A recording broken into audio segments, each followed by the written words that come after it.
ഇന്ന് നിങ്ങളോട് പറയാൻ കർത്താവ് എനിക്ക് തന്നൊരു ദൂത് പറയാൻ പോകുകയാണ്. മത്തായി എഴുതിയ സുവിശേഷം എടുക്കാം, 5-ാം അധ്യായം എടുക്കാം, 14-15 വാക്യങ്ങൾ നമുക്ക് വായിക്കാം. Matthew chapter 5.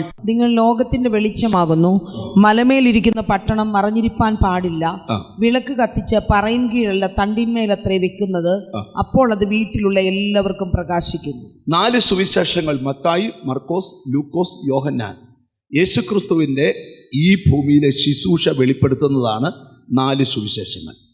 അതിനകത്ത് ഏറ്റവും പ്രധാനപ്പെട്ടത് മത്തായി സുവിശേഷത്തിലെ 3 അധ്യായങ്ങളാണ്.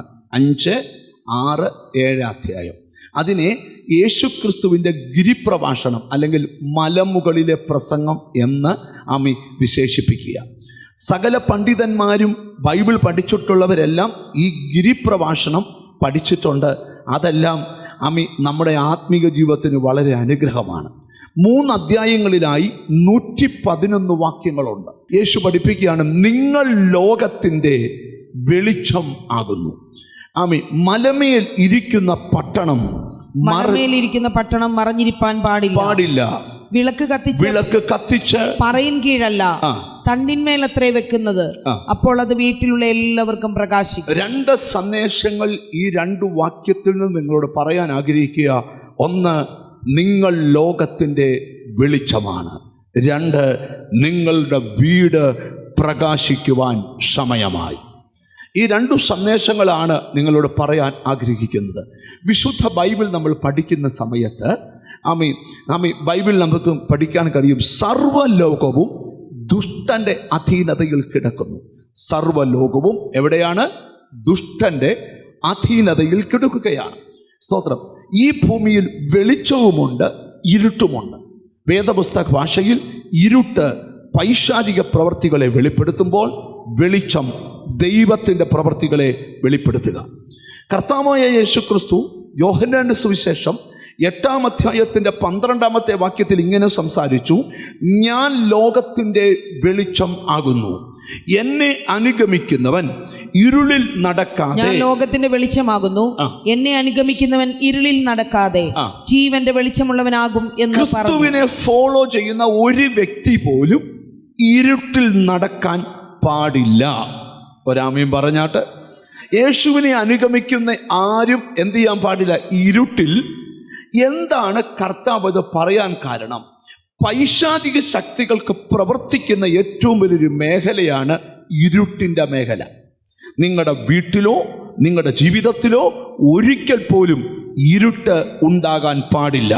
അടുത്തിരിക്കുന്ന കൈ കൊടുത്തു പറ, ജീവിതത്തിൽ ഇരുട്ട് ഉണ്ടാകാൻ പാടില്ല. ഹല്ലേലൂയ.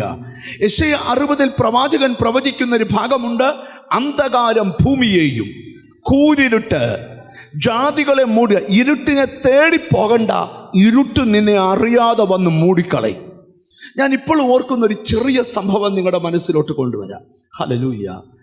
എഞ്ചിനീയറിങ്ങിന് പഠിച്ചുകൊണ്ടിരിക്കുന്ന ഒരു കുഞ്ഞിനെ പ്രാർത്ഥിക്കാനായിട്ട് എൻ്റെ അടുക്കൽ കൊണ്ടുവന്നു. ഹല്ലേലൂയ. നല്ല സുന്ദരന ഒരു കൊച്ചു സായിപ്പ് കുഞ്ഞിൻ്റെ കൂട്ടിരിക്കും. അവനെ കണ്ട നല്ല മിടുക്കൻ. എൻ്റെ കണ്ണൊക്കെ നല്ല ഇച്ചിരി പൂച്ചക്കണ്ണൊക്കെ ഉള്ള നല്ലൊരു കണ്ണ്. ആരും കണ്ണി നോക്കിപ്പോകും. എൻ്റെ ഒന്നും കണ്ണ് കാക്കാച്ചിന് കൊള്ളത്തില്ല, പക്ഷെ അവൻ്റെ കണ്ണ് ഭയങ്കര നല്ല കണ്ണാണ്. ഹല്ലേലൂയ.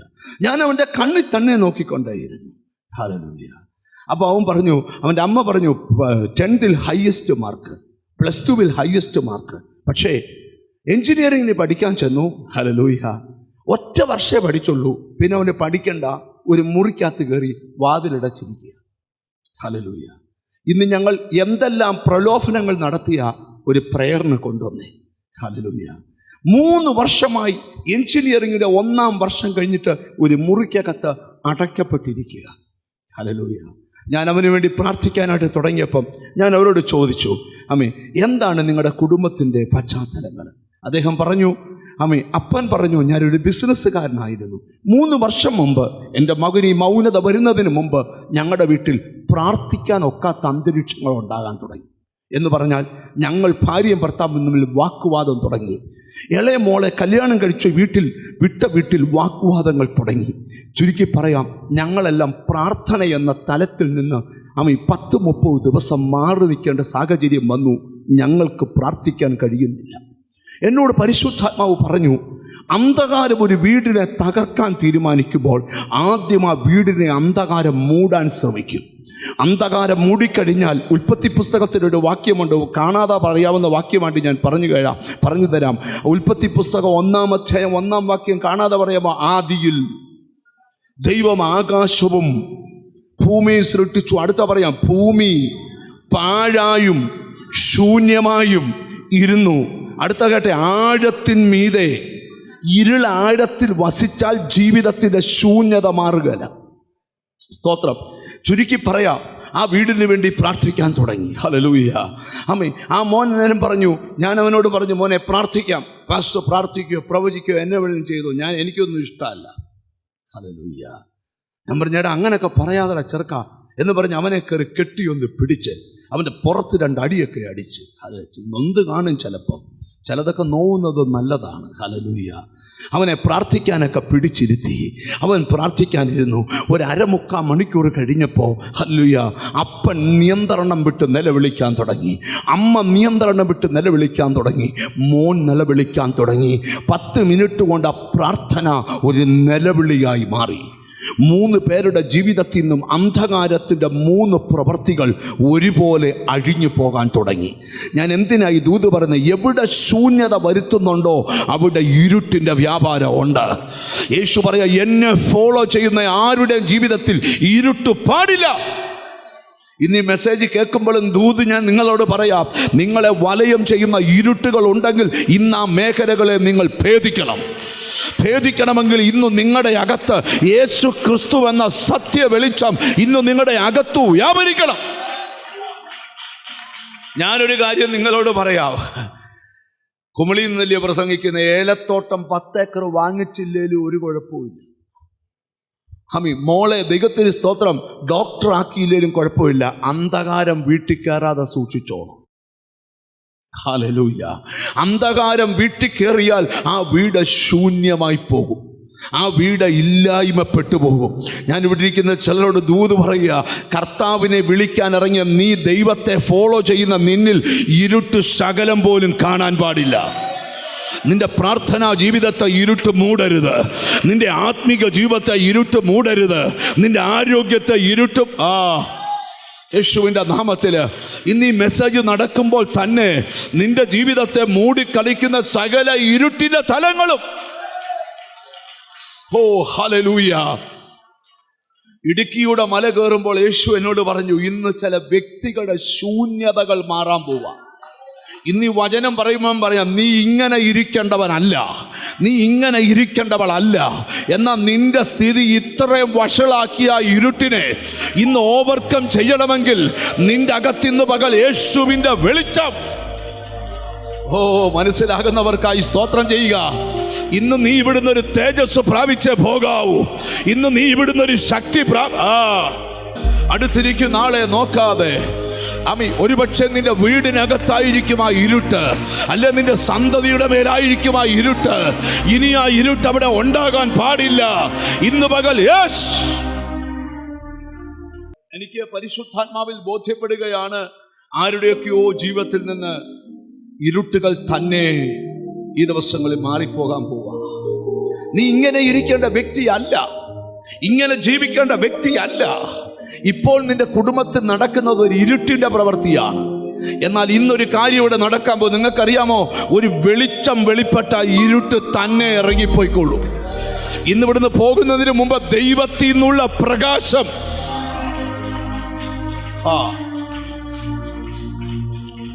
ഞാൻ ഇച്ചിരി കൂടെ നിങ്ങൾക്ക് മനസ്സിലാക്കി തരുമ്പം അത് മനസ്സിലാകും. നോക്കിക്കോ, ഞാൻ ആ ചെറുപ്പക്കാരന് വേണ്ടി പ്രാർത്ഥിച്ചു. അവൻ്റെ അപ്പം കരയാൻ തുടങ്ങി, അമ്മ കരയാൻ തുടങ്ങി, അവൻ കരയാൻ തുടങ്ങി. ഹല്ലേലൂയ. ആ ചെറുക്കൻ ആ പയ്യന്റെ ദേഹത്ത് തലേ കൈവച്ചപ്പോൾ അവൻ അലറി താഴെ വീണിട്ട് ചാടി എഴുന്നേറ്റിട്ട് എന്നോട് ആദ്യം പറയാം, ഞാൻ പഠിക്കാൻ പോവും. ഞാൻ പറഞ്ഞില്ലല്ലോ പഠിക്കാൻ പോകും. അപ്പോൾ ഇവന്റെ ജീവിതത്തെ മടുപ്പിച്ച ഒരു ഇരുട്ട് അവനെ മൂടിയിരിക്കുക. എങ്ങും ഭൂമി പാഴെന്ന് പറഞ്ഞാൽ എന്തോ, ഒന്നിനും കൊള്ളാത്തത്. നല്ല ലൈഫിനെ ഒന്നിനും കൊള്ളാത്ത ലൈഫാക്കി ചിലൊക്കെ പറഞ്ഞു അവനൊരു പാഴ എന്ന് പറഞ്ഞാൽ എന്തോ, ഒന്നിനും കൊള്ളുക. നാടൻ ഭാഷ ചുക്കിനും കൊള്ളത്തില്ല, ചുണ്ണാമ്പിനും കൊള്ളത്തില്ല എന്നൊക്കെ പഴവന്മാർ പറയുന്ന പോലെ ഇവനെ ഒന്നിനും കൊള്ളത്തില്ല. കർത്താവ് പറയും, അവനെയൊക്കെ ഇങ്ങോട്ട് താ, ഞാൻ കൊള്ളാവുന്നവനാക്കി മാറ്റാം. കർത്താവ് ഇന്നും കുമിളി ഇന്ന് കൈയാട്ടി വിളിക്കുക, എൻ്റെ അടുക്കലോട്ട് കൊണ്ടുപോവാ. ആർക്കും കൊള്ളത്തില്ലെന്ന് പറഞ്ഞില്ലേ, അവനെ ഞാൻ പണിതുയർത്തി തരാം. ഇന്ന് തീരുമാനം എടുക്കണം, ഒറ്റ വീട്ടിൽ നിന്ന് ഇരുട്ട് വസിക്കാൻ പാടില്ല. വീട് പെയിന്റ് അടിച്ചതോ പെയിന്റ് അടിക്കാത്തതോ വിഷയമല്ല. മാർബിൾ ഇട്ടതോ ദൈവത്തിന് സ്തോത്രം, സിമിന്റ് ഇട്ടതോ അതല്ല വിഷയം. നിന്റെ വീട്ടിൽ ഇരുട്ട് വസിക്കാൻ പാടില്ല. ഇരുട്ട് നിന്റെ വീട്ടിൽ കയറിയാൽ എന്നും നിനക്ക് ആശുപത്രി കാശ് കൊടുക്കാനേ നേരം കാണും. എന്നും നിനക്ക് വീട്ടിൽ കരഞ്ഞുകൊണ്ടിരിക്കാനേ നേരം കാണും. എന്നും നീ ദേശത്ത് തല കുനിച്ചുകൊണ്ടിരിക്കും. എന്നാൽ ഇരുട്ട് നിന്റെ ജീവിതം വിട്ട് പുറത്തു പോയാൽ ആ വിലാപം നൃത്തമായി മാറും. ഇന്ന് എന്നോട് ദൈവം പറയാ, ശൂന്യമാക്കുന്ന വ്യാപാരങ്ങൾ നിന്റെ കഴിവുകളെ തകർത്ത്. Glory to God. Glory to God. Glory to God. Glory to God. Glory to God. Glory to God. നിങ്ങൾക്കറിയാം, ചില മേഖലകളിൽ ഇരുട്ടിന്റെ ഭയങ്കര വ്യാപാരമുണ്ട്. അത് ചിലരുടെ വീട്ടിലായിരിക്കാം, ചിലരുടെ ഹൃദയത്തിലായിരിക്കാം, ചിലരുടെ പ്രോപ്പർട്ടിയിലായിരിക്കാം, വസ്തുവിലായിരിക്കാം. പക്ഷെ എവിടെയായാലും കർത്താവ് പറയുക, ഇരുട്ട് ഒട്ടും നിന്റെ ജീവിതത്തിൽ പാടില്ല. കാരണം നീ വെളിച്ചത്തിൽ ഇരുന്നാലേ എനിക്ക് പ്രവർത്തിക്കാൻ പറ്റൂ. ഒരാമയും പറഞ്ഞാട്ട്. ഏതു വെളിച്ചത്തിലായിരിക്കട്ടെ, യേശു ക്രിസ്തു എന്ന സത്യ വെളിച്ചം. ആ വെളിച്ചത്തിൽ നീ ആയിരുന്നാൽ മാത്രമേ ദൈവം പ്രവർത്തിക്കത്തുള്ളൂ. നമുക്ക് ഇച്ചിരൂടെ ഗഹനമായിട്ട് ഈ വചനത്തിലേക്ക് വരാം. യെശയ്യാ പ്രവചനം വായിക്കുക. അന്ധകാരം ഭൂമിയെയും കൂരിരുട്ട് ജാതികളെയും മൂടുന്നു. ഹല്ലേലൂയ. അന്ധകാരം ഒരു വ്യക്തിയെ മൂടാൻ തുടങ്ങിയാൽ, ഹല്ലേലൂയ, അരുതാത്ത പല സംഭവങ്ങളും അവന്റെ ജീവിതത്തിൽ ഉണ്ടാവും. സ്തോത്രം. എന്നാൽ ഇന്ന് പകൽ ഈ വെളിച്ചം നിങ്ങളിലേക്ക് വരുമ്പം ശത്രു കൊണ്ടുവന്ന സകല സംഭവങ്ങളും നിന്റെ ജീവിതത്തിൽ നിന്ന് തന്നെ മാറാൻ തുടങ്ങും. ഹല്ലേലൂയ. ഒറ്റ കാര്യം നിങ്ങൾ ചെയ്താൽ മതി, ഈ വെളിച്ചം നിങ്ങളിൽ നിലനിർത്തണം. എത്ര പേര് അതിന് ആമയും പറയാൻ പറ്റും?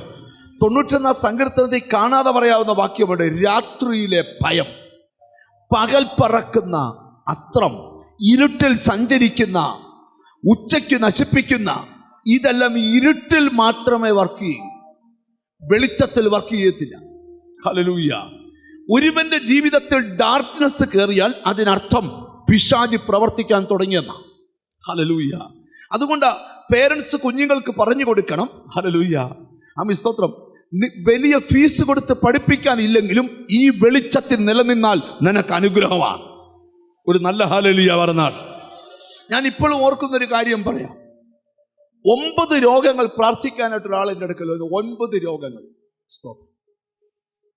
9 രോഗങ്ങളും 8 രോഗങ്ങളും മാരക രോഗങ്ങളാണ്. മാരക രോഗങ്ങൾ. 8 രോഗങ്ങൾ. ആ 8ാമത്തെ രോഗത്തിന് വേണ്ടി, രോഗത്തിന്റെ കാര്യം പറഞ്ഞ് 8 രോഗത്തിന് എന്നെ കൊണ്ട് പ്രാർത്ഥിപ്പിച്ചു. ഒരു രോഗം പ്രാർത്ഥിച്ചു കഴിഞ്ഞപ്പോൾ പറഞ്ഞു, പക്ഷേ അതില്ല, അടുത്ത രോഗം. ആദ്യം ഷുഗർ പറഞ്ഞു, പിന്നെ പ്രഷർ പറഞ്ഞു, കൊളസ്ട്രോൾ പറഞ്ഞു, കിഡ്നിയുടെ പ്രോബ്ലം പറഞ്ഞു, ഹല്ലേലൂയ, ഹാർട്ടിന്റെ ബ്ലോക്ക് പറഞ്ഞു. അങ്ങനെ 8. 8ാമത്തെ രോഗം പറഞ്ഞപ്പം എനിക്ക് അങ്ങ് വിഷമവും അങ്ങ് വന്നു, ഇച്ചിരി ദേഷ്യവും വന്നു. പ്രാർത്ഥിക്കാൻ 200 പേര് നിൽക്കുമ്പോൾ ഒരാളെ 8 കൂടെ പറഞ്ഞ് ചൊന്നിച്ച് പ്രാർത്ഥിപ്പിക്കേണ്ടതിന് പകരം ഓരോന്ന് കഴിയുമ്പോൾ 8ാമത്തെ കാര്യം ഞാൻ പ്രാർത്ഥിക്കുമ്പോൾ പുള്ളിക്കാരൻ കറങ്ങി കറങ്ങി താഴും. കറങ്ങി കറങ്ങി താഴും.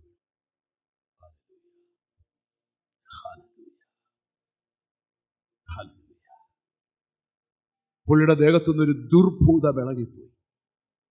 3 മാസം കഴിഞ്ഞ് പുള്ളി എന്നെ കാണാൻ വന്നവൻ പറഞ്ഞു, 3 രോഗങ്ങൾ ഒഴിച്ച് ബാക്കി ഒരു രോഗങ്ങളും പിന്നുണ്ടായിട്ടില്ല.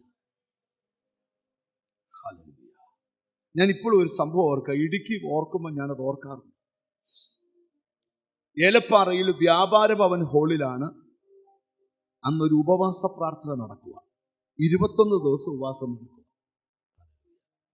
21-ാമത്തെ ദിവസം വണ്ടംപേടിൽ നിന്ന് ഒരു ജീപ്പ് ഡ്രൈവറെ ഒരു ജീപ്പുകാരുടെ യൂണിയൻ എല്ലാം കൂടെ ചേർന്ന് ജീപ്പയിൽ എടുത്തിട്ടുണ്ട് ഏലപ്പാറ വ്യാപാര ഹോളി വന്നു. ജോയി പാസ്റ്റർ ഉണ്ടല്ലോ, ഹല്ലേലൂയ. 40 കിലോ ഉള്ള സുനിൽ പാസ്റ്റർ ഉണ്ടല്ലോ, ഹല്ലേലൂയ.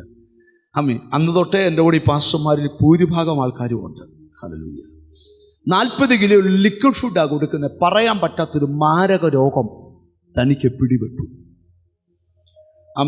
ലിക്വിഡ് ഫുഡാ, ജ്യൂസാക്കിയേ കൊടുക്കാൻ പറ്റത്തുള്ളൂ. ഇത്രയും വലിയൊരു പാക്കറ്റിൽ ജ്യൂസുമായിട്ടാണ് വന്നേക്കുന്നത് അദ്ദേഹത്തിന് കൊടുക്കാനായിട്ട്. ഒത്തിരി ആൾക്കാരൊന്നുമില്ല പ്രാർത്ഥനയിൽ. 21 days ഫാസ്റ്റിങ്ങിൻ്റെ ക്ലോസിംഗ് ഡേ ആണ്.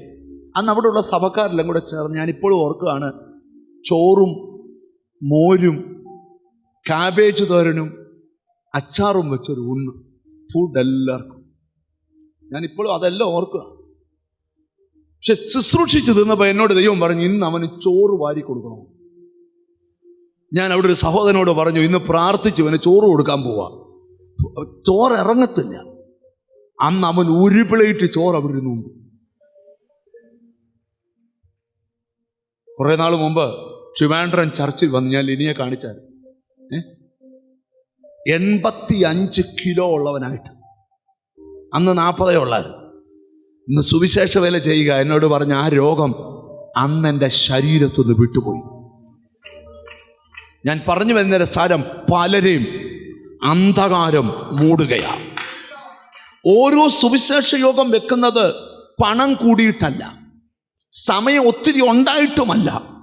എവിടെങ്കിലുമൊക്കെ ഈ വെളിച്ചമൊന്ന് വീശിയേ പറ്റൂ. ഇന്ന് കുമളിയുടെ മണ്ണിൽ ഈ പ്രാർത്ഥനയ്ക്ക് കൂടിയ മുഴുവൻ പേരുടെയും ജീവിതത്തിൽ നിന്ന് അന്ധകാരം ഒഴിഞ്ഞു പോകണം. തിരിച്ചറിവുള്ളവർ ദൈവത്തിന് സ്തോത്രം ചെയ്യുക. ഞാൻ ഈ പാസ്റ്ററുമായി ഇരുന്നോണ്ട് ഭക്ഷണം ഇന്നതാന്ന് വരെ പറയാൻ കാരണം, നിങ്ങൾ എന്നെ ഒന്ന് ശ്രദ്ധിച്ചു കേൾക്കണം. ഹല്ലേലൂയ. ഇരുട്ട് നിന്റെ ജീവിതത്തിൽ നിന്ന് മാറിപ്പോകണം. വെളിച്ചം നിന്നിലേക്ക് വരണം. 2 കാര്യങ്ങളാൽ ജീവിതം ശൂന്യമായി പോകും. ഒന്ന്, ജീവിതത്തിൽ ഇരുട്ട് പ്രവേശിച്ചാൽ ഇരുട്ട് നിന്റെ കുടുംബത്തെ എന്തുവാക്കും? ശൂന്യമാക്കും. ഹല്ലേലൂയ. നടത്തിരിക്കുന്ന ആളെ തൊട്ടച്ച് പറ, ശൂന്യതയൊക്കെ ഉടനെ മാറുമെന്ന് പറ. ഒന്ന് ചിരിച്ചോണ്ട് പറ, ശൂന്യതയൊക്കെ. ഞാൻ ഇപ്പോഴും ദൈവത്തിൽ നിന്നൊരു ശബ്ദം കേൾക്കുക. ചിലരുടെ ജീവിതത്തിൻ്റെ ശൂന്യതകൾ ഉടനെ മാറാൻ പോവാ. നീ വർഷങ്ങളായി പ്രാർത്ഥിക്കുന്ന ആ സമൃദ്ധി, ആ അനുഗ്രഹം നിന്റെ വീട്ടിൽ വരാൻ സമയമായി. നിന്റെ വീടിനെ ശൂന്യമാക്കിയ സകല, ഓ നെയിം ഓഫ് ജീസസ്, ഇനി ഒരൊറ്റ ദിവസം മുന്നോട്ട് നീങ്ങാൻ സമ്മതിക്കാതെ നിന്റെ ശൂന്യതയെ മാറ്റാൻ കഴിവുള്ള യേശു. അതിനെന്തോ ചെയ്യണമെന്നൊക്കെയാ വെളിപ്പെടുത്താൻ പോകുന്ന വചനത്തിലൂടെ. ഹല്ലേലൂയ. അപ്പൊ ഇരുട്ട് നമ്മുടെ കുടുംബത്തിൽ വസിച്ചാൽ നമ്മുടെ കുടുംബം ശൂന്യമായി പോകും. യോബിന്റെ കുടുംബം സമൃദ്ധി നിൽക്കുകയാണ്. യോബിന്റെ കുടുംബത്തിൽ സംഭവിച്ച കാര്യം ഞാൻ പറയുന്നില്ല. പെട്ടെന്നൊരു കാറ്റ് മരുഭൂമിയിൽ നിന്ന് വന്നു. ആ കാറ്റ് പ്രകൃതിദത്തമായ കാറ്റല്ല, പിശാച് സൃഷ്ടിച്ചു വിട്ട കാറ്റ്. കാറ്റ് യോബിന്റെ വീടിന് ചുറ്റും ആഞ്ഞടിച്ചു. ആ വീട് വട്ടം പോലെ കറങ്ങി യോബിന്റെ മക്കളുടെ മേൽ വീണു. അവർ മുഴുവൻ മരിച്ചുപോയി. ആ വീട് ശൂന്യമാക്കി. യോബ് ശൂന്യമായിട്ടും വിട്ടില്ല. അവൻ പ്രാർത്ഥിക്കുക, കർത്താവേ, നഷ്ടപ്പെട്ടതിന്റെ ഇരട്ടി തിരിച്ചു വരണം. ഇന്ന് പകൽ എവിടൊക്കെ ശൂന്യത വന്നിട്ടുണ്ടോ അവിടൊക്കെ ഇരട്ടി തരുന്ന ദൈവത്തോടാ നിന്റെ പ്രാർത്ഥന. എവിടൊക്കെ കൈവിട്ട് പോയതെല്ലാം, അപഹരിക്കപ്പെട്ടു പോയതെല്ലാം എന്റെ ദൈവം മടക്കി തരും.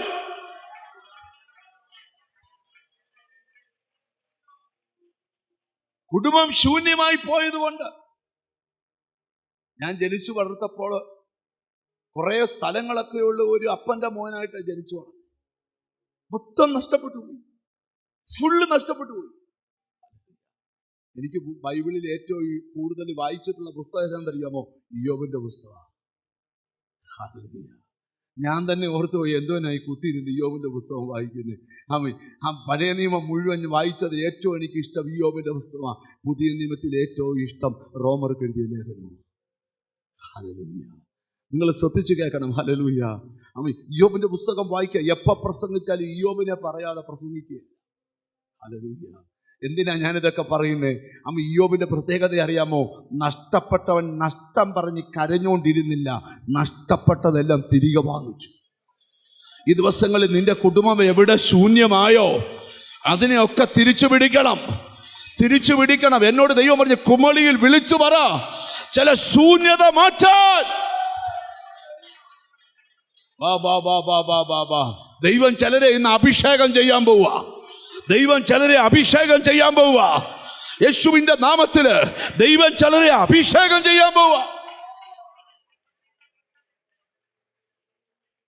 അപ്പൊ ഇരുട്ട് വരുമ്പോഴാണ് ഒന്നാമത് ശൂന്യത വരുന്നത്. ശൂന്യത വരാൻ മറ്റൊരു കാരണങ്ങളുണ്ട്. ആ കാരണം ഒന്ന് പഠിച്ചു നമുക്ക് പെട്ടെന്ന്. മീഖായുടെ പ്രവചനം 6-ാം അധ്യായം 13-ാമത്തെ വാക്യം. നിന്റെ പാപങ്ങൾ നിമിത്തം നിന്നെ ശൂന്യമാക്കും. ആകയാൽ ഞാൻ നിന്നെ കഠിനമായി ദണ്ഡിപ്പിക്കും, നിന്റെ പാപങ്ങൾ നിമിത്തം നിന്നെ ശൂന്യമാക്കും. പാപങ്ങൾ നിമിത്തം. അപ്പം ഒരു മനുഷ്യന് ശൂന്യത വരുന്ന 3 കാരണങ്ങളുണ്ട്. അതെല്ലാം ഞാൻ തെളിയിക്കാൻ പോയാൽ എൻ്റെ പ്രസംഗത്തിൽ നിന്ന് മാറിപ്പോ. 1, ശാപം നിമിത്തം ചില വ്യക്തികൾ ശൂന്യമായി പോകും. 2, പാപം നിമിത്തം ശൂന്യമായി പോകും. 3, ഇരുട്ട് നിമിത്തം ശൂന്യമായി പോകും. നിനക്ക് ശൂന്യത വന്നു എന്ന് നിനക്കറിയാം. വന്നതിന്റെ കാരണം ഇന്ന് കണ്ടുപിടിക്കണം. അത് പാപമാണോ, ശാപമാണോ, ഇരുട്ടാണോ? ഈ 3 ആണെങ്കിലും ഇന്ന് അതിൽ നിന്ന് മോചനം പ്രാപിച്ച് നിന്റെ അകത്ത് വെളിച്ചത്തെ തിരികെ പ്രാപിക്കണം. ഒരാമയും പറഞ്ഞാട്ട് നിന്റെ വീട് ദേശത്ത് പ്രകാശിക്കാൻ പോവാ. കുറച്ചുപേര് നിന്നിച്ചില്ലയോ നിന്റെ വീടിനെ നോക്കി എഴുതിയിട്ടോ, നിന്റെ വീട് 2025 പ്രകാശിക്കും. അതെങ്ങനെയാന്ന് വെളിപ്പെടുത്താൻ പോവാ. യെസ്, പ്രസംഗിക്കുന്ന എന്നോടുള്ള ദൂത, ശുശ്രൂഷകന്മാരോടുള്ള ദൂത, നിന്റെ വീട് പ്രകാശിക്കുമെന്ന്. പാപം, ഈ ബൈബിളിൽ ഒരു വാക്യമുണ്ട്, യേശുവിന്റെ രക്തം സകല പാപവും പോക്കി ശുദ്ധീകരിക്കുന്നു. അപ്പൊ ഒരുവനെ ശുദ്ധീകരിക്കുന്നത്, പാപത്തിൽ നിന്ന് മോചനം തരുന്നത് എന്താണ്? യേശുവിന്റെ രക്തമാണ്. 1 യോഹന്നാന്റെ ലേഖനത്തിലാണ് വാക്യം. 1 യോഹന്നാന്റെ ലേഖനം 1-ാം അധ്യായത്തിന്റെ 7-ാമത്തെ വാക്യം. അവൻ വെളിച്ചത്തിൽ ഇരിക്കുന്ന പോലെ നാം വെളിച്ചത്തിൽ നടക്കുന്നുവെങ്കിൽ നമുക്ക് തമ്മിൽ കൂട്ടായ്മയുണ്ട്. അവന്റെ പുത്രനായ യേശുവിന്റെ രക്തം സകല പാപവും പോക്കി നമ്മെ ശുദ്ധീകരിക്കുന്നു. ഏതൊരു വ്യക്തി പാപിയാണെങ്കിലും നിന്റെ ശൂന്യതയ്ക്ക് പിറകിൽ നീ ചെയ്ത പാപമാണ്. ആ പാപം ദൈവത്തോട് മുമ്പിൽ പറയണം, കർത്താവേ, നിന്റെ രക്തത്താൽ എന്നെ കഴുകി ശുദ്ധീകരിക്കണം. ഹല്ലേലൂയ. തെറ്റു വന്നാൽ ദൈവസന്നിധിയിൽ നിരപ്പുണ്ടാക്കിയാലേ പറ്റൂ. ഒരാമയും പറഞ്ഞാട്ട്. യെശയ്യാവ് പറയുന്ന ഒരു വാക്യമുണ്ട്, വായിക്കാൻ സമയം എടുക്കുന്നതിന്. നിന്റെ പാപം കടും ചുമപ്പായാലും, ബാക്കി പറയാമോ, ഞാനതിനെ ഹിമത്തോളം വെള്ളയാക്കാം. സ്തോത്രം. ഈ വെള്ളത്തുവാല ബ്ലഡിനകത്തിട്ടെടുത്താൽ ഇത് ചുമന്നിരിക്കും. പക്ഷെ ഇത് ചുമന്ന തുവാലയാണെങ്കിൽ യേശുവിന്റെ രക്തത്തിലിട്ടിട്ട് എടുത്താൽ ഇതുപോലെ വെള്ളയായിരിക്കും. ഹല്ലേലൂയ. ഏതു മനുഷ്യന്റെ പാപവും കഴുകുവാൻ കാൽവറിയിൽ ഒഴുക്കിയ രക്തം. ഹല്ലേലൂയ. ഒരു കാര്യം തുടക്കത്തിൽ പറയാം, എത്ര രക്തം കുടിച്ചിട്ടും കലി തീരാത്ത പിശാച് ഈ കുമളിയുടെ മണ്ണിൽ താണ്ഡവ നൃത്തം ആടുമ്പോഴും അവന്റെ ശക്തിയെ ബന്ധിക്കുന്ന ഒരു രക്തം ഇവിടെ ഉണ്ട്. അത് യേശുവിന്റെ രക്തമാ. ഓ ഹല്ലേലൂയ. ദൈവമക്കളെ കണ്ട് ആരാധനയ്ക്ക് ഇരുന്നുകൊണ്ട് പറയുന്നൊരു വാക്കാ ബ്ലഡ് ഓഫ് ജീസസ്. യേശുവിന്റെ രക്തം, യേശുവിന്റെ രക്തം.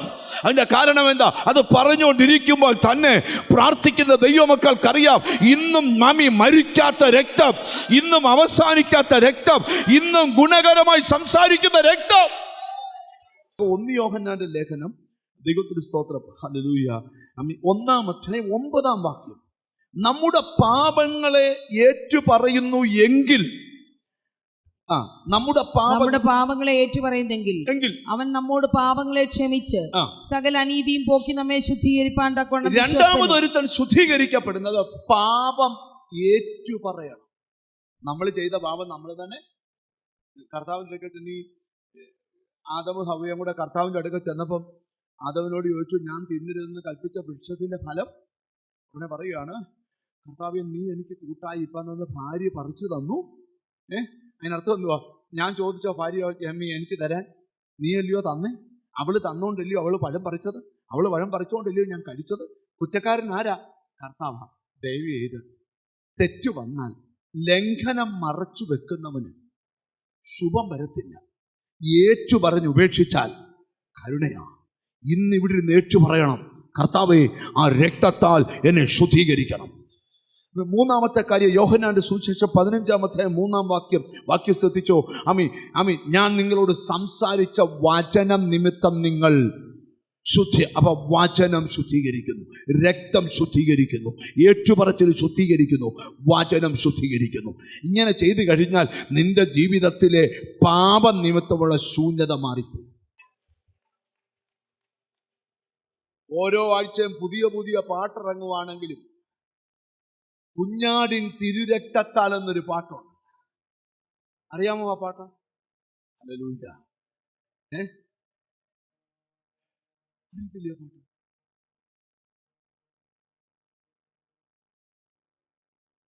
കുഞ്ഞാട്ടിന്റെ രക്തത്താൽ ശുദ്ധരാകും എന്നുള്ള പാട്ടറിയോ? നിങ്ങൾ കേട്ടിട്ടുണ്ടോ? 1000 പാട്ട് പാടിയാലും, ഇപ്പൊ പാടുന്ന സമയമില്ല, 1000 പാട്ട് പാടിയാലും ഈ പാട്ട് പാടുമ്പോ അറിയാ അതിനൊരു പ്രത്യേക എഫക്റ്റാ. അതെന്നാ കാര്യം? ആ രക്തം ഇന്നും നിശ്ചലമായിട്ടില്ല. ഏത് ബ്ലഡ് ബാങ്കിൽ ചെന്ന് ബ്ലഡ് വാങ്ങിയത് അതിന്റെ പാക്കറ്റിന്റെ മണ്ടയ്ക്ക് ഒരു എക്സ്പയറി ഡേറ്റ് ഉണ്ട്. 2000 വർഷമായിട്ടും എക്സ്പയറി ആകാത്തൊരു ബ്ലഡ് ഉണ്ടെങ്കിൽ അത് യേശുവിന്റെ രക്തമാ. ഇന്നിവിടെ ശുദ്ധീകരിക്കുന്ന രക്തം, ഏതു പാപിയെ യേശുവിലേക്ക് അടുപ്പിക്കുന്ന രക്തം.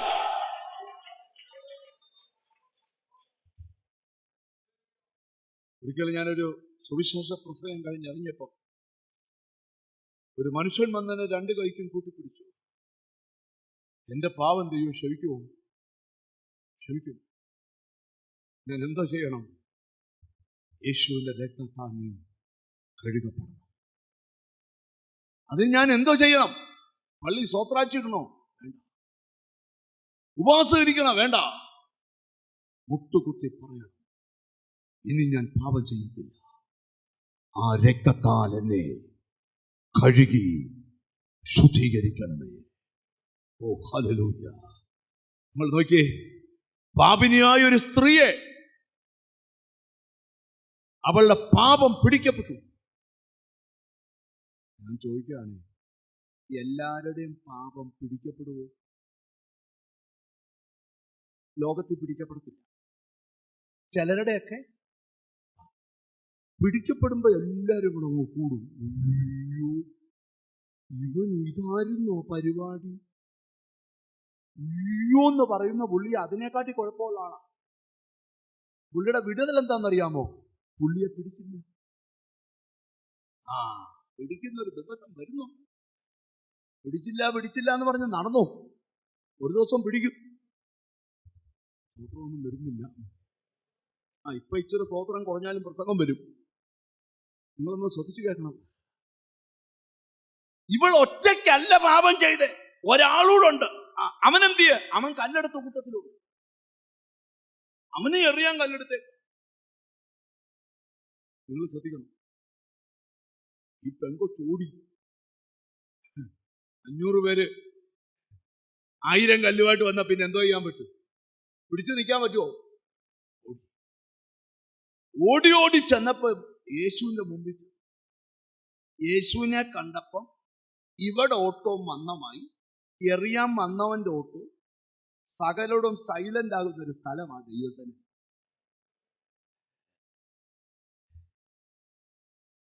യേശുവിനെ കണ്ടപ്പോ ഇവന്മാര് ബൈബിളിലെ വാക്യം എടുത്തിട്ടു. ന്യായപ്രമാണം അറിയാം അവർക്ക്. മോശയുടെ ന്യായപ്രമാണത്തിലുണ്ട്, ഇങ്ങനുള്ളവരെ ഉടനെ യേശു പറഞ്ഞു, ഞാൻ യേശു വന്ന ധൈര്യം കൊണ്ട് എറിയടാ, എറിയുന്നവനെ കത്തിക്കുന്നൊന്നും പറഞ്ഞു. കർത്താവ് സിമ്പിളായിട്ടാണ് മറുപടി. ഈ ബൈബിളിൽ വാക്കുണ്ട്, നിനക്ക് അധികം പ്രയാസമുള്ള കാര്യം എൻ്റെ അടുക്ക കൊണ്ടുപോകാൻ ഞാൻ തീർക്കുമെന്ന. പഞ്ചായത്തുകാർ തീർക്കുന്ന പോലല്ല നിന്റെ കാര്യം ദൈവം തീർക്കുന്നു. എത്ര ആൾക്കാരെ തടഞ്ഞാലും ആൾക്കാർ ദൈവസന്നിധി കൂട്ടത്തോടെ ചെല്ലും. കാര്യം ഇത് പരിഹാരമുള്ള സ്ഥലമാണ്. ഒരാമയും പറഞ്ഞാട്ട് പൗലോസ് പറഞ്ഞൊരു പദം കേൾക്കണം, എന്റെ ദൈവമോ നിന്റെ ബുദ്ധിമുട്ടൊക്കെയും തന്റെ മഹത്വത്തിന്റെ ധനത്തിനൊത്തവണ്ണം ക്രിസ്തുവേശുവിൽ പൂർണ്ണമായി തീർത്തു തരും. തിരിച്ചറിഞ്ഞൊരു ഹല്ലേലൂയ പറഞ്ഞാട്ട്, ആർത്ത് വിളിച്ചൊരു ഹല്ലേലൂയ പറഞ്ഞാട്ട്. സ്തോത്രം. ഇനി ഇച്ചിരൂടെ കയറി ഒരു വാക്കൂടെ പറയാം. ഇവരെല്ലാം കൂടെ ഈ പെണ്ണിനെ എറിയാൻ പറ്റും. ഈ കർത്താവ് ഒരു കാര്യം, ഞാൻ നിങ്ങളോട്, നിങ്ങൾക്ക് ഏറ്റവും പ്രയാസമുള്ള കാര്യം കർത്താവിൻ്റെ കയ്യിലോട്ട് കൊടുത്താൽ കർത്താവ് ആ കാര്യം പരിഹരിക്കുന്നത് വേറെ ലെവലിലാണ്. അത് നിങ്ങൾക്ക് അനുഭവിക്കാത്തതുകൊണ്ടാണ്. ഒരാമയും പറഞ്ഞാട്ട്, എനിക്കൊരിക്കലാണ് ഈ ചർച്ച് പണിയോട് ബന്ധപ്പെട്ട് ഒരു 10 ലക്ഷം രൂപയ്ക്ക് മുകളിലുള്ള ഒരു ആവശ്യം. കാരണം ട്രാൻസ്ഫോമറിൽ നിന്ന് വരുന്ന ഇലക്ട്രിസിറ്റി ബിൽഡിങ്ങിലോട്ട് കൊണ്ടുപോകുന്ന സാധനങ്ങൾ വാങ്ങാൻ 10 ലക്ഷം രൂപയുടെ കൊട്ടേഷൻ എനിക്ക് വന്നു. 10,57,000 രൂപ. എൻ്റെ കയ്യിലാണ് 4 ലക്ഷം രൂപ. ഞാനിത് വെച്ച് പ്രാർത്ഥിച്ചുകൊണ്ടിരുന്നു. ബൈബിൾ തുറന്നപ്പോൾ 5 അപ്പവും 2 മീനും കൊണ്ട് 5000 പേരെ പോഷിപ്പിച്ചെന്ന വചനം. അപ്പം ഞാൻ വലത്ത് കൈ 4 ലക്ഷവും ഇടത്ത് കൈ ഈ വാക്യവും വെച്ചുകൊണ്ട് ചോദിച്ചു, എൻ്റെ കർത്താവ് ഇതെന്നാ? പണ്ട് യേശുവിൻ്റെ കാലത്ത് 5 അപ്പവും 2 മീനും കൊണ്ട് 5000-ത്തെ പോഷിപ്പിച്ചതിന് ഇപ്പൊ എൻ്റെ പ്രശ്നം തീരുമോ?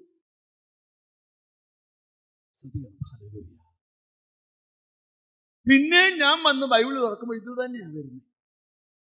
5 അപ്പവും രാത്രി എല്ലാവരും ഉറങ്ങി കഴിയുമ്പോൾ ഞാൻ എഴുന്നേറ്റ്, കർത്താവ് 5 അപ്പത്തിൻ്റെ കഥ 2 മീനിൻ്റെ കഥ എനിക്കറിയത്തില്ല, 5 അപ്പത്തിൻ്റെ കഥ പഠിപ്പിക്കണം, 5 അപ്പത്തിൻ്റെ മർമ്മം പഠിപ്പിക്കണം. നിങ്ങൾ വലിയ ഭൂമിശാസ്ത്രം ഒന്നും പറഞ്ഞുകൊണ്ട് ചെല്ലണ്ട, ഉള്ളതൊക്കെ കർത്താവിനോട് അങ്ങ് തുറന്നു പറഞ്ഞാൽ മതി. കർത്താവ് നിന്നെ അങ്ങ് രക്ഷിക്കും. ഞാൻ രാത്രി മുഴുവൻ പ്രാർത്ഥിക്കുക, എൻ്റെ കർത്താവേ 5 അപ്പവും 2 മീൻ. രാവിലെ എഴുന്നേറ്റ് ഞാൻ ദൈവത്തിന് സ്തോത്രം എൻ്റെ റൂമിൽ കൂടെ നടക്കുക, മേളത്തെ സ്റ്റെപ്പ് കയറുക, മേളിലോട്ട് താഴോട്ട് സ്റ്റെപ്പ് ഇറങ്ങുക, വണ്ടിയെ ചാടി കയറുക, ദൈവത്തിന് സ്തോത്രം വണ്ടി അങ്ങോട്ട് ഓടിച്ചു. അപ്പോഴെല്ലാം പറഞ്ഞുകൊണ്ടിരിക്കുക 5 അപ്പവും. ഞാൻ സൈറ്റിൽ ചെന്നപ്പം ഞാൻ സൈറ്റിൽ സൂപ്പർവൈസറാ, എനിക്ക് നാളിനെ കൊടുത്തു വെച്ച് പറഞ്ഞിട്ടുണ്ട് 10 ലക്ഷം രൂപയുടെ കൊട്ടേഷൻ വന്നു. പുള്ളി പറഞ്ഞു, പാസ്റ്റർ പേടിക്കണ്ട, തമിഴ്നാട്ടിലോട്ട് ഒരു മെയിൽ അയക്കാം, കോയമ്പത്തൂരോട്ട്, അവിടുന്ന് കൊട്ടേഷൻ വരട്ടെ. വൈകിട്ട് അവിടുന്ന് കൊട്ടേഷൻ വന്നു. 4.5 ലക്ഷം രൂപയ്ക്ക് ആ സാധനം മൊത്തം തരാം. അന്നേരമായി 5 അപ്പത്തിന്റെ കഥ പണ്ടത്തെ അപ്പം വർദ്ധിപ്പിച്ച കഥയല്ല, അത് നിനക്കുള്ള ദൂതാണ്. മിണ്ടുന്നില്ലല്ലോ. നീയും ആ ദാനിയേൽപ്പെടുത്തി കൈ തൊടാതെ പറഞ്ഞു വന്ന കല്ലൊക്കെ പിടിച്ചോണ്ടിരിക്കാതെ മിണ്ടുന്നില്ലല്ലോ. നിങ്ങൾ എന്നെ ഒന്ന് ശ്രദ്ധിച്ചു. നിനക്കും ഒന്ന്, ചിലരൊക്കെ പറയുന്ന കേട്ടോ അവർക്കും ഒന്നും മനസ്സിലാവത്തില്ല, കേൾക്കുന്നവർക്ക് മനസ്സിലാകത്തില്ല. കുറെ കൈ അടിച്ചു വെച്ച് വിട്ടി എന്തുവായിരുന്നു, ഉഗ്രനായിരുന്നു, എന്തുവാ. നിങ്ങൾ എന്നെ ഒന്ന് ശ്രദ്ധിച്ചിരിക്കണം. സ്തോത്രം. ബാക്കി വൈകിട്ട് ഞാൻ പറയും, നിങ്ങൾ എന്നെ ശ്രദ്ധിക്കണം. ഇവിടെ എന്താ ദൂത്? ഹല്ലേലൂയ.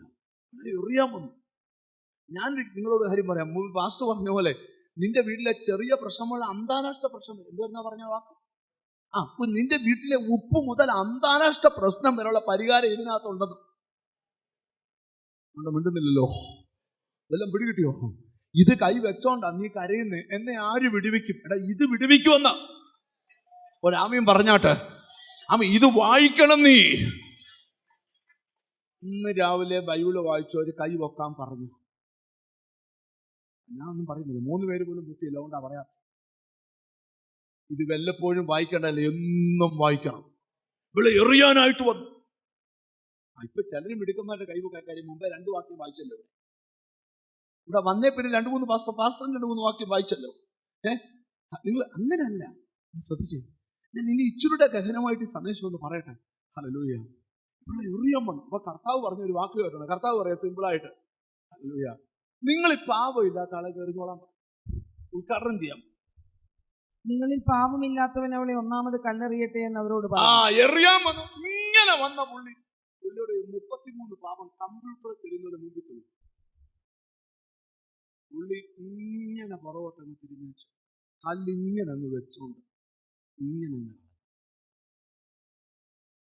അപ്പച്ചാൻ എന്നാ പറ്റി? വീട്ടിൽ പോണമെന്നൊരു തോന്നൽ വരും. ഒറ്റ വാക്ക് തമ്പുരാൻ ഇട്ടതാ, കിടന്ന് പൊട്ടുക 5000 ഹൃദയത്തിനകത്ത്.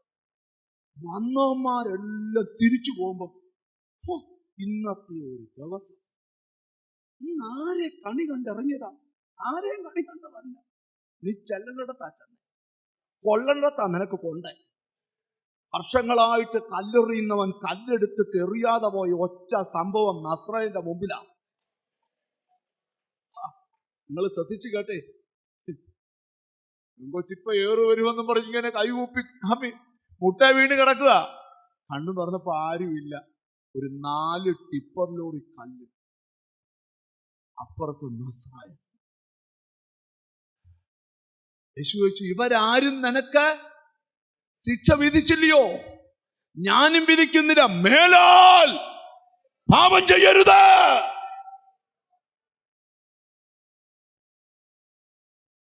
ചെയ്തത് ക്ഷമിച്ചു, ചെയ്യരുത്. നിനക്കൊരു ഭാവിയുണ്ട്.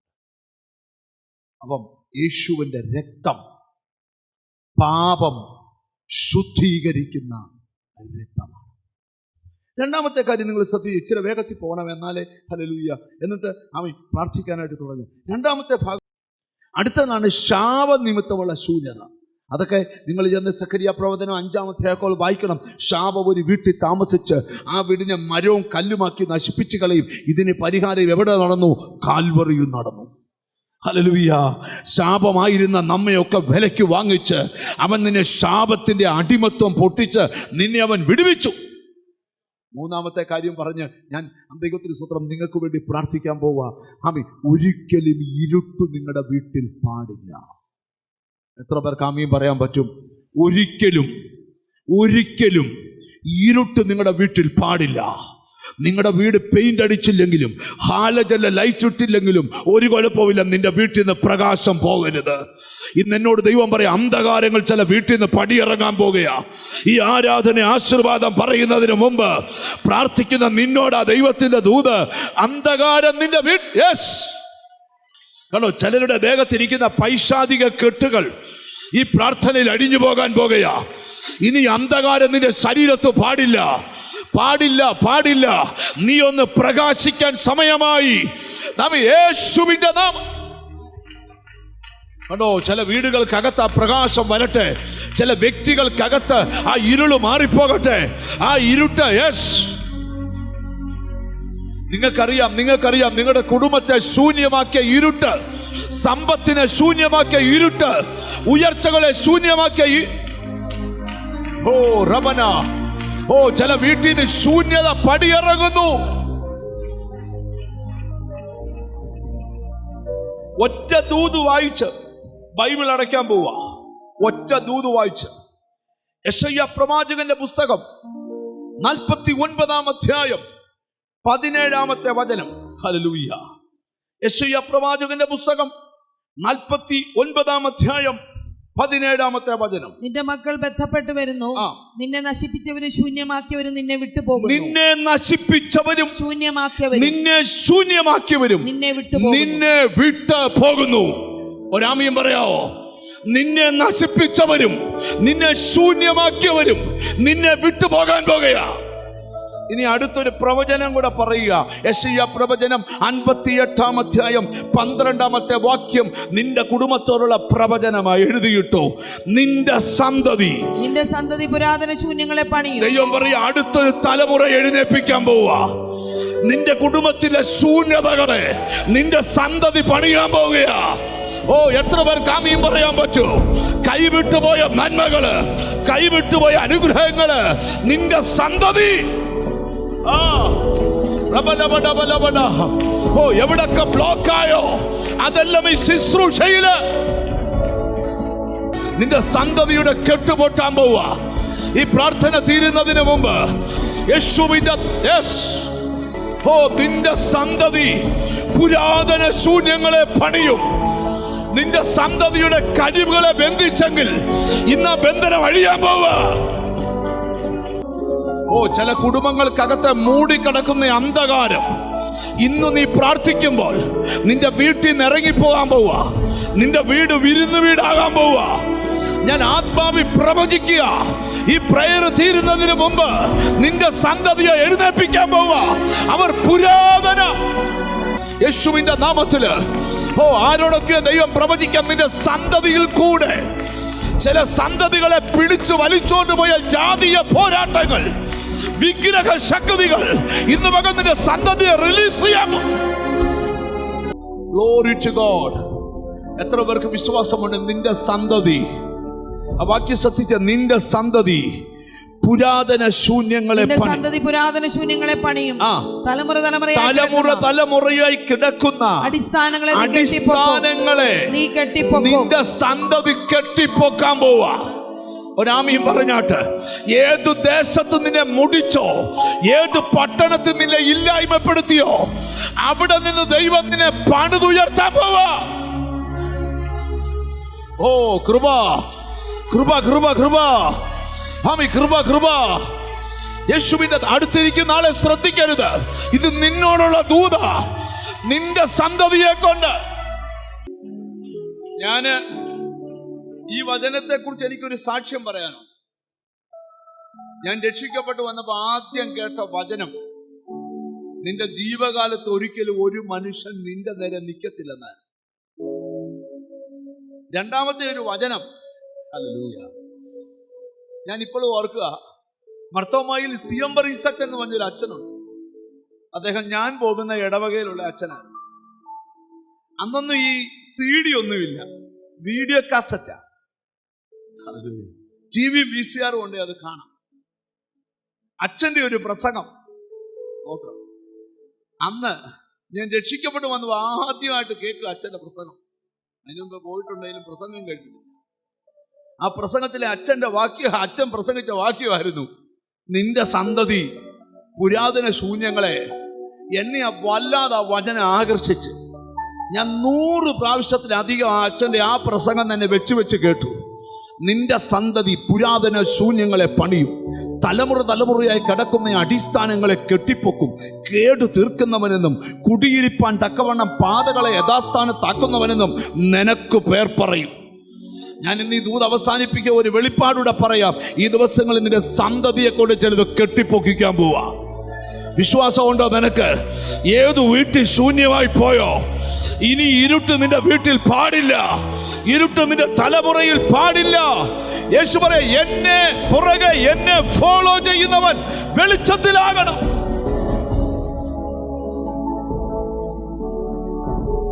ഓ, ഹല്ലേലൂയ. അടുത്തിരിക്കുന്നവർക്ക് ഒന്ന് കൈ കൊടുത്ത് പറ, ശൂന്യതകളെല്ലാം മാറാൻ പോവാന്ന് പറ. ഇനി നിങ്ങളോട് യെശയ്യാ പ്രവചനം 60-ാം അധ്യായത്തിൽ വേറൊരു പ്രവചനം കൂടെ കിടപ്പുണ്ട്. ആമീൻ. 60-ാം അധ്യായം 18-ാം വാക്യം, ഇനിയും നിന്റെ ദേശത്ത് സാഹസവും നിന്റെ അതിരിനകത്ത് നിന്റെ ദേശത്ത് സാഹസവും നിന്റെ അതിരിനകത്ത് ശൂന്യവും നാശവും കേൾക്കയില്ല. ഇതിനെ നാമീം പറഞ്ഞ് എഴുന്നേക്കണം. ഹല്ലേലൂയ. ഇനിയും നിന്റെ അതിരിനകത്ത് ശൂന്യത കേൾക്കത്തില്ല, നാശം കേൾക്കത്തില്ല. ഇനി 20-ാം വാക്യത്തിന്റെ, യെശയ്യാ 60-ന്റെ 20-ാം വാക്യത്തിന്റെ ഒടുവിലത്തെ ഭാഗം കൂടെ, നിന്റെ നിത്യപ്രകാശമായിരിക്കും. അടുത്തത്, നിന്റെ ദുഃഖകാലം തീർന്നു പോകും. ഓ, നിന്റെ ദുഃഖകാലം, ഓ റബന ഹതനബട, നിന്റെ അതിരിനകത്ത് ഇനി ശൂന്യം കേൾക്കത്തില്ല, നാശം കേൾക്കത്തില്ല. നിന്റെ ദുഃഖകാലം, ഹംബന സദന, നിന്റെ സന്തതി അത് പണിയാൻ പോവുക. നിന്റെ സന്തതി അത് പണിയാൻ പോവുക. നീ അത് കാണാൻ പോവുക. നിന്റെ സന്തതി അത് പണിയാൻ പോവുക. ഇന്ന് തീരുമാനമെടുക്കണം, ഒറ്റ വീട്ടിൽ നിന്ന് ഇരുട്ട് വസിക്കാൻ പാടില്ല. വീട് പെയിന്റ് അടിച്ചതോ പെയിന്റ് അടിക്കാത്തതോ വിഷയമല്ല. മാർബിൾ ഇട്ടതോ, ദൈവത്തിന് സ്തോത്രം, സിമെന്റ് ഇട്ടതോ അതല്ല വിഷയം. നിന്റെ വീട്ടിൽ ഇരുട്ട് വസിക്കാൻ പാടില്ല. ഇരുട്ട് നിന്റെ വീട്ടിൽ കയറിയാൽ എന്നും നിനക്ക് ആശുപത്രി കാശ് കൊടുക്കാനേ നേരം കാണും. എന്നും നിനക്ക് വീട്ടിൽ കരഞ്ഞോണ്ടിരിക്കാനേ നേരം കാണും. എന്നും നീ ദേശത്ത് തല കുനിച്ചോണ്ടിരിക്കും.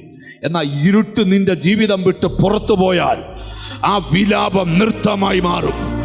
ഇന്ന് എന്നോട് ദൈവം പറയാ, ശൂന്യമാക്കുന്ന വ്യാപാരങ്ങൾ. Glory to God.